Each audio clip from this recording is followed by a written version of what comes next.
Welcome to Study Loop.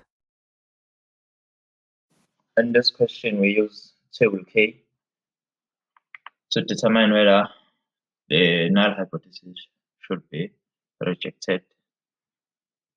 So the test value is equal to 32, n is equal to 28, alpha is 0.025, and this is a one-tailed test. The critical value is equal to 117.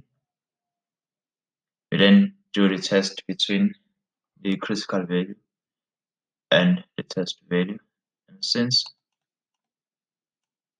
our test value, which is 32, is less than the critical value, which is 117, we reject.